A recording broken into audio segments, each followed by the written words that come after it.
کہا جاتا ہے حضرت سلیمان علیہ السلام نے ایک چیونٹی سے پوچھا، تمہاری سال بھر کی خوراک کیا ہے؟ چیونٹی نے جواب دیا، فقط 2 دانے۔ حضرت سلیمان علیہ السلام نے اس کے پاس 2 دانے رکھ کر بل کو بند کر دیا۔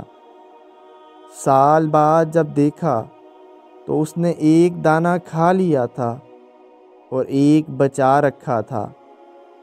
حضرت سلیمان علیہ السلام نے پوچھا، 1 دانہ کیوں بچا رکھا؟